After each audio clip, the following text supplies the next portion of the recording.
ప్రభు నామంలో అందరికీ వందనాలు ప్రియులారా. ఈ దినము జీవము కలిగినటువంటి దేవుని సంఘము గురించి కొంత ధ్యానం చేద్దాం. అంతకు ముందున్నటువంటి భాగములో జీవము కలిగినటువంటి దేవుని సంఘము ఏర్పాటును గురించి మనం ఆలోచన చేసాం. ఈరోజు దానిలో కొంచెం ముందుకు వెళ్దాం ప్రియులారా. అంతకుముందు ఈ యొక్క నూతన నిబంధన ఆదిమ గ్రీకులో రాయబడినటువంటి పదజాలము ఎక్లీషియా అను పదము నుంచి తర్జుమా చేయబడిందని, ఇది వెలుపలకి పిలువబడినటువంటి సమూహం అని మనం జ్ఞాపకం చేసుకున్నాం ప్రియులారా. వెలుపలకు పిలువబడినటువంటి సమూహము ఎక్లీషియా అంటే అని. అలాగనే ఈ యొక్క సంఘము పెంతుకోస్తు దినమున ఏర్పాటు చేయబడిందని, అంతకుముందు మరి ఏర్పాటు చేయబడలేదని, అలాగనే ఒకవేళ పాత నిబంధనలో ఒకవేళ ఛాయగా చూసినట్లయితే మరి కొంతవరకు ప్రత్యక్ష గుడారము అనేటువంటి ఒక ఆలోచన చెప్పవచ్చు. అలాగనే ఇంకొక విషయం ప్రియులారా, మరి కొత్త నిబంధనలో మరి ఇశ్రాయేలీయులు అరణ్యములో ఉన్నటువంటి సమాజము అని మనము అపోస్తుల కార్యము 7వ అధ్యాయం 38వ వచనములో దాని గురించినటువంటి సంఘము అనేటువంటి మాటను మనం గమనిస్తాం. అలాగనే పాత నిబంధనలో మరి ఇశ్రాయేలీయులు ఉన్నటువంటి అంటే సమాజంగా, అంటే దేవుని యొక్క నిబంధన సమాజంగా మనం జ్ఞాపకం చేసుకుంటాం. అలాగనే మళ్ళీ ఇది ఒక మర్మముగా ఉన్నదని మనం కూడా జ్ఞాపకం చేసుకున్నాం. అలాగనే ఎఫెసీయులకు రాసిన పత్రిక 3వ అధ్యాయం 9వ వచనంలో అనాది కాలము నుండి, పూర్వకాలము నుండి మరుగై ఉన్నదని విషయాన్ని జ్ఞాపకం చేసుకున్నాం. అలాగనే రహస్యముగా ఉంచబడింది, ఇది ప్రత్యక్షపరచబడిందని రోమిలకు రాసిన పత్రిక 16వ అధ్యాయం 25, 26 వచనాల్లో కూడా జ్ఞాపకం చేసుకున్నాం.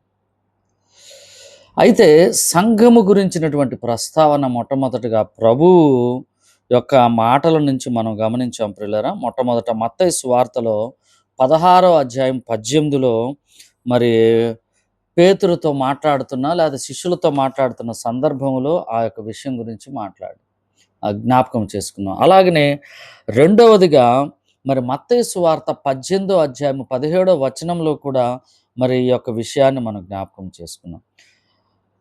ఈ రెండు సందర్భాలలో ప్రభువు మాట్లాడిన విషయము ఇది భవిష్యత్తులో కట్టబోతున్నాను అనేటువంటి విధంగా ఉందని, అలాగనే గ్రీకు పదము భవిష్యత్తును చూపేడి పదమును అక్కడ ఉపయోగించారని కూడా మనం ధ్యానం చేసాం.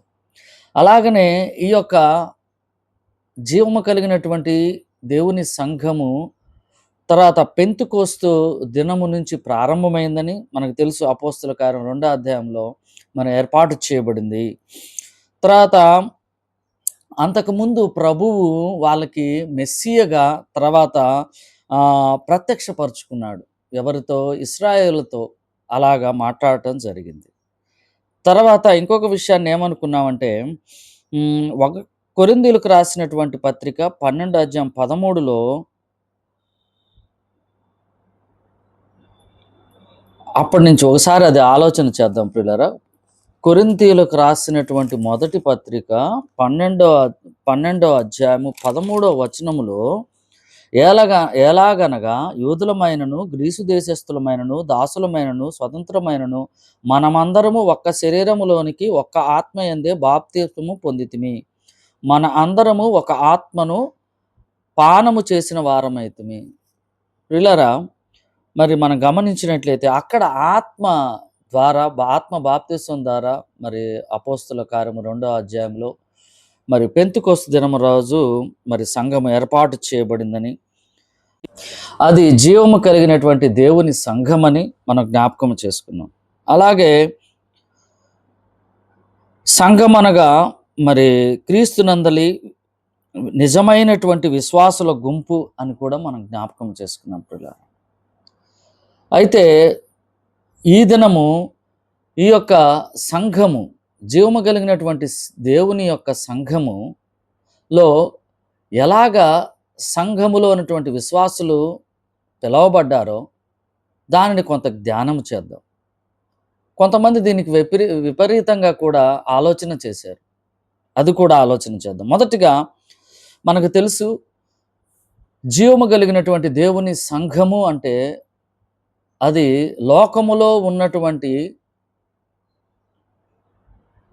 మానవుల్ని దేవుడు తన కృప సత్య సువార్త ద్వారా పిలిచినప్పుడు వారు ఆ పిలుపుకి విశ్వాసముతో లోబడి ఆత్మ దేవుని ప్రక్రియలో వారు ముందుకు వచ్చి ఒక సంఘముగా లేదా ఒక సమాజముగా ఏర్పాటు చేయబడటాన్ని అది దేవుని సంఘము, ఎక్లీషియా, పిలువబడిన వారు. దేనిలో నుంచి పిలువబడిన వారు? లోకములో నుంచి పిలువబడినటువంటి వారు ప్రత్యేకంగా. అంటే ఎలాగ పిలువబడ్డారు చూడండి ఒకసారి. కొరింథీయులకు రాసినటువంటి పత్రిక మొదటి అధ్యాయము 2వ వచనములో ఏమని రాసిన, కొరింథీలోనున్న దేవుని సంఘమునకు అనగా, దేవుని సంఘము అంటే ఇక్కడ డెఫినేషన్ ఇస్తున్నాడు. ఏమని? క్రీస్తు యేసునందు పరిశుద్ధపరచబడిన వారై పరిశుద్ధులుగా ఉండుటకు పిలువబడిన వారికి. క్రీస్తు యేసునందు పరిశుద్ధపరచబడిన వారే, క్రీస్తు యేసు ద్వారా, క్రీస్తు యేసును ప్రభువును వెంబడిస్తున్నటువంటి వారు అంటే పరిశుద్ధపరచబడిన వారు, పరిశుద్ధులుగా ఉండుటకు పిలువబడిన వారు. జ్ఞాపకం చేసుకుందాం ప్రియులారా, దేవుడు తన కుమారుని ద్వారా మనల్ని పిలిచాడు అంటే పరిశుద్ధులుగా ఉండుటకు పిలిచాడు. అలాగనే లోకము నుంచి వేరు చేశాడు. అలాగనే సత్య సువార్తను వినినటువంటి మనము ఆ సువార్తకు లోబడి మనము ముందుకు వెళ్ళి ప్రత్యేకముగా ఉన్నాం. లోకము నుంచి ప్రత్యేకంగా ఉన్నాం. ఈ విషయాన్ని మనం గమనిస్తే ప్రియులారా, ఈ విధంగా మనము పిలువబడినటువంటి వారు. అయితే ఇంకొక విషయాన్ని మనం గమనిస్తే ప్రియులారా, అపోస్తుల కార్యము 15వ అధ్యాయం 14వ వచనములో కూడా యాకోబు ఒక విషయానికి చెప్తున్నాడు. ఏమని? అన్యజనుల్లో నుండి దేవుడు తన నామము కొరకు ఒక జనమును ఏర్పరచుకొనుటకు వారిని మొదట ఎలాగూ కటాక్షించును అని సిమెయోను వివరించునని చెప్తున్నాడు. అంటే ఇక్కడ కూడా ఏం చెప్తున్నాడంటే, అపోస్తుల కార్యం 15-14 వచనంలో అంటే అన్యజనులు కూడా సంఘములోనికి ప్రవేశించారు, అంటే దేవుడు ఏర్పాటు చేసుకున్నాడు అని. చాలామంది ఏమంటారంటే, ఇక్కడ అపోస్తుల కార్యము 2వ అధ్యాయంలో ఏర్పాటు చేయబడినటువంటి సంఘము అది అప్పుడు కాదు ఏర్పాటు చేయబడినది. ఎఫెసీయులకు రాసినటువంటి పత్రిక మొదటి అధ్యాయము 22-23 వచనములో ఏర్పాటు చేయబడింది. అది నిజమైన సంఘము అని చెప్తారు. ఇక్కడ మనం ఆలోచన చేసినప్పుడు అపోస్తుల కార్యము 2వ అధ్యాయములో పెంతెకోస్తు దినము రోజు ఏర్పాటు చేయబడినటువంటి సంఘము ఎలా ఏర్పాటు చేయబడింది?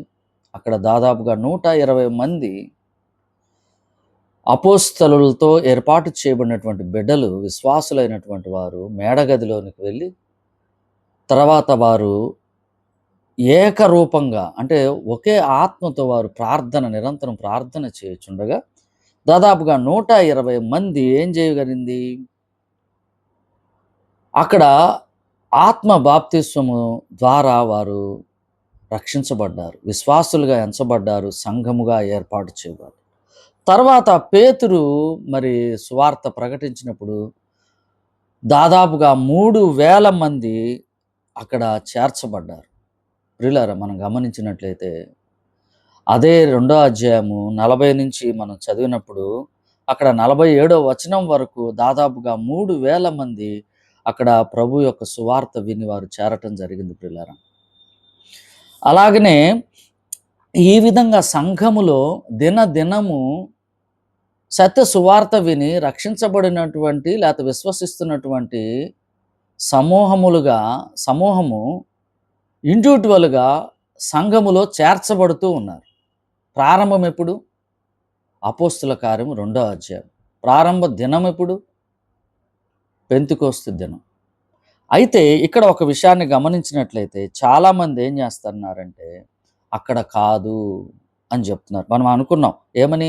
ఎఫెసీయులకు రాసిన పత్రిక మొదటి అధ్యాయం 22, 23 వచనంలో నిజమైనటువంటి సంఘము అప్పటి నుంచి ప్రారంభమైందని కొంతమంది ఆలోచన చెప్తుంటారు. అది వాస్తవం కాదు.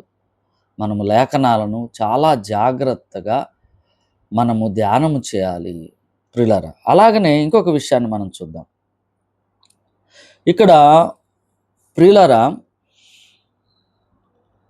అపోస్తుల కార్యము 10వ అధ్యాయంలో అన్యులు కూడా మరి చేర్చబడ్డారు. మనకు తెలుసు పేతురు సువార్తను ప్రకటిస్తున్నప్పుడు. అయితే కొంతమంది అంటారు పెంతుకోస్తు దినము రోజు ఏర్పాటు చేయబడినటువంటి సంఘము యూదులకని, తర్వాత అపోస్తుల కార్యం 10వ అధ్యాయంలో ఏర్పాటు చేయబడినటువంటి చేర్చబడినటువంటి విశ్వాసులు అది అన్యులకని, ఇట్లాగా 2 సంఘాలుగా మాట్లాడతారు. ప్రియులారా, అది కూడా సరైనటువంటిది కాదు. ఎఫెసీయులకు రాసినటువంటి పత్రిక 2వ అధ్యాయము 14 నుంచి 16 వచనాల్లో మనం చదివినట్లయితే, ధ్యానం చేస్తే ఈ విషయం మనకు బాగా అర్థమవుతుంది. చూద్దాం, అది చదివితే మంచిది ప్రియులారా. ఎఫెసీయులకు రాసిన పత్రిక 2వ అధ్యాయము 14 నుంచి 16 వచనాలు. ఎఫెసీయులకు రాసిన పత్రిక 2వ అధ్యాయము 14 నుంచి చూద్దాం ప్రియులారా. ఆయన మన సమాధానం అయ్యుండి మీకును మాకును ఉండిన ద్వేషమును అనగా విధి రూపకమైన ఆజ్ఞలు గల ధర్మశాస్త్రమును తన శరీరమందు కొట్టివేయుట చేత మధ్య గోడను పడగొట్టి మన ఉభయులను ఏకము చేసును. ఇక్కడ ప్రియులరా, ఉభయులను ఏకము చేసినటువంటి సంఘములో ఇద్దరిని ఏకము చేశాడు. సంఘము ఒకటే, శరీరం ఒకటే. ఇక్కడ మనం జ్ఞాపకం చేసుకున్నాం. జాగ్రత్తగా ఆలోచన చేయాలి. ఇక్కడ ఏం చెప్తున్నాడంటే, అన్యులకి యూదులకి పడదు. వారి మధ్యలో ఏమున్నది? విధి రూపకమైన ఆజ్ఞలు గల ధర్మశాస్త్రం ఉన్నది వారికి అడ్డుగా. అయితే దేవుడు ఏం చేశాడు? ఆయన శరీరం ముందు దాన్ని కొట్టివేయుట చేత మధ్య గోడను తీసివేయుట ద్వారా ఇప్పుడు యూదులు అన్యులు ఏకమై ఏక శరీరముగా ఒకే ఆత్మలో ఎక్కడ ఉన్నారు? సంధి చేయబడినటువంటి వారు. అందుకని మనము జ్ఞాపకం చేసుకోవాల్సింది ఏంటంటే, ఎవరైనా మనల్ని ప్రశ్నించినప్పుడు యూదుల సంఘము అప్పుడు ఏర్పాటు చేయబడిందని, అలాగనే అన్యుల సంఘము ఇప్పుడు ఏర్పాటు చేయబడిందని చెప్పినట్లయితే దాన్ని మనం ఏకీభవించకూడదు. ఎఫెసీయులకు రాసిన పత్రిక 2వ అధ్యాయం 14 నుంచి 16 వరకు మనం చదివినప్పుడు ఈ యొక్క అనుమానానికి జవాబుగా మనకు ఉంటుంది ప్రియులారా. అలాగనే సమాజము యొక్క విశిష్ట సత్యములన్నీ ఒకేసారి బయలుపరచబడలేదు ప్రియులారా. మనం జ్ఞాపకం చేసుకుంటే, అవును, సంఘము జన్మించిన తర్వాత సమాజము కొరకైన ప్రత్యేక అపోస్తలుడైన పౌలు ద్వారా సంఘ సత్యం అంతటినీ దేవుడు బయలుపరుచున్నాడు. అవును, యూదులు సత్య సువార్తను విని సంఘములో చేర్చబడినప్పటికీ ఒక్కసారిగా ధర్మశాస్త్రం నుంచి వాళ్ళు వెలుపలికి రాలేదు. ఇంకను వారు ఆయా పరిస్థితుల్లో ఆ సంఘ ధర్మశాస్త్రం కింద వారి ఆలోచనలు, వారి క్రియలు, వారి మాటలు ఉన్నప్పటికీ సంపూర్ణంగా మార్పు చెందలేదు. అయితే దేవుడు ఏం చేశాడంటే, పౌలు ద్వారా ఆయన సంఘ సత్యమును పత్రికల ద్వారా చిన్న చిన్నగా ప్రత్యక్షపరిచాడు. అయితే చాలామంది ఏం చేస్తారంటే, అలా కాదు ఇలా అని ఆలోచన చేస్తారు. దేవుని యొక్క వాక్యాలను జాగ్రత్తగా ధ్యానము చేస్తే మనం ఈ విషయం తేటతెల్లమవుతుంది. అలాగనే ఇక్కడ ఒక విషయాన్ని మనం గమనిస్తే, మొదటిగా సంఘములో చేరిన యూదా విశ్వాసులు ఒకే పెట్టున యూదా మత ప్రభావం విడిచి క్రైస్తవ సత్యమును చేపట్టజాలరు. వాస్తవం ప్రియులారా, నిజంగా వాళ్ళు రాలేరు. వారు మనం ఇందాక చెప్పుకున్నట్లుగా వారు త్వరితంగా ధర్మశాస్త్రం కింద ఉన్నటువంటి వారు ఒక్కసారిగా వాళ్ళు రావటానికి, ఆ యొక్క ఆలోచన నుంచి బయటికి రావటానికి కొంత సమయం పట్టింది. అయితే ఈ క్రమంలో మనం చెప్పుకున్నాం, పౌలు భక్తుని ద్వారా దేవుని యొక్క ఆ సంఘ సత్యము ప్రత్యక్షపరచబడింది. ప్రియులారా, ఈ యొక్క విషయంలో మనం గమనం చేయాల్సినటువంటి విషయం ఏంటంటే, జీవము కలిగినటువంటి దేవుని సంఘము ఎప్పుడు ఏర్పాటు చేయబడింది? పెంతుకోస్తు దినము రోజు ఏర్పాటు చేయబడింది. సంఘము అనగా ఏమిటి? లోకములో నుంచి సత్య సువార్త విని, దేవుని యొక్క కృపా సువార్త విని, ఆ సువార్తకు లోబడి పరిశుద్ధాత్మ దేవుని సార్వభౌమ అధికారం కలిగినటువంటి పనిలో వారు ఏకీభవించి, ఆ ఆత్మ ప్రేరణలో వారు స్పందించి మరి సత్య సువార్తను స్వీకరించినప్పుడు వారు సంఘములో చేర్చబడ్డారు. అలాగే అంటే బాప్తిసం పొంది సంఘములో చేర్చబడ్డారు. అంటే ఎవరిని ఆశ్రయిస్తున్నారు? లోకములో ఉన్నటువంటి ఆ లోకమును నుంచి బయటకు వచ్చేసారు. ఎవరిని వెంబడిస్తున్నారు? ప్రభువుని వెంబడిస్తున్నారు. అంటే అప్పటి వరకు ఎవరితో ఉన్నారు వాళ్ళు? పెంతెకొస్తు దినము రోజు 120 మంది ఎవరి నుంచి వేరయ్యారు? ప్రభువుకి సిలువ వేసినటువంటి వారి నుంచి వేరయ్యారు. సిలువ వేసినటువంటి వారి నుంచి వేరై ప్రత్యేకముగా కూడుకుంటూ వారందరూ ఏకముగా నిరంతరముగా ప్రార్థన చేయుటను బట్టి అక్కడ పరిశుద్ధాత్మ దేవుడు ఆత్మ బాప్తిసం ద్వారా మొట్టమొదటిగా దాదాపుగా 120 మంది సంఘముగా వారు కూడుకున్నారు. అదే సమాజమని, జీవము కలిగినటువంటి దేవుని సంఘమని మనం జ్ఞాపకము చేసుకున్నాం. అదే సంఘము అప్పుడు ఏర్పాటు చేయబడినటువంటి సంఘము తదుపరి 3,000 మంది సంఘములో చేర్చబడ్డారు. దినదినము ఎవరైతే సత్య సువార్తను విశ్వసిస్తున్నారో వారు సంఘములో చేర్చబడుతున్నారు. అది జీవము కలిగినటువంటి దేవుని సంఘం. అయితే కొంతమంది విపరీతవాదులు మరి అలా సంఘం ఏర్పాటు చేయబడలేదని కొరింథీయులకు రాసినటువంటి ఎఫెసీయులకు రాసినటువంటి మొదటి అధ్యాయము 22, 23 వచనములో ఏర్పాటు చేయబడినటువంటిది అప్పుడు ఏర్పాటు చేయబడిన సంఘమని, కొంతమంది అపోస్తలుల కార్యములో చివరిగా మరి పౌలు భక్తుడు చెరసాలలో ఉన్నప్పుడు ఆ సమయాల్లో సంఘం ఏర్పాటు చేయబడిందని కొంతమంది విపరీతవాదులు విపరీత ధోరణులతో వారు చెప్తూ ఉంటారు. దానిని మనం నమ్మకూడదు ప్రియులారా. సంఘము ఏర్పాటు చేయబడింది పెంతెకొస్తు దినము రోజు. దినదినము అభివృద్ధి చెందుతూ దేవుని యొక్క సత్య సువార్తను వినినటువంటి వారు మరి దానిలో చేర్చబడ్డారు. ప్రియులారా, ఈ యొక్క విషయాన్ని మనం చాలా జాగ్రత్తగా గమనించుకొని మనం ఈ విధంగా ముందుకెళ్ళాలి. అలాగనే ప్రియులారా, చివరిగా మనం జ్ఞాపకం చేసుకోవాల్సింది, జీవము కలిగినటువంటి దేవుని సంఘము అంటే అది ఒక కట్టడము, ఒక బిల్డింగ్, లేదా ఒక ఇల్లు, లేదా ఇంక ఏదైనా కాదు, కట్టడం కాదు ప్రియులారా.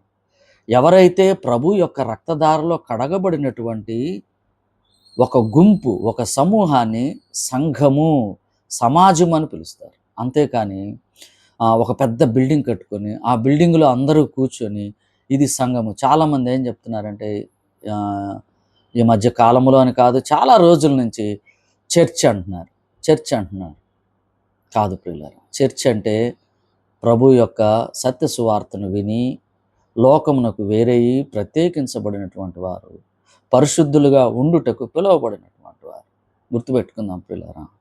దీనికి నిర్వచనం ఎక్కడ ఉందంటే మరి కొరింథీయులకు రాసినటువంటి పత్రిక మరి మొదటి అధ్యాయము 2వ వచనములో మనకి ఈ యొక్క విషయం ఒకసారి అది చదువుదాం ప్రియులారా. మొదటి అధ్యాయము 2వ వచనంలో, కొరింథీలోనున్న దేవుని సంఘమునకు అనగా క్రీస్తు యేసునందు పరిశుద్ధపరచబడిన వారే పరిశుద్ధులుగా ఉండుటకు పిలువబడిన వారు.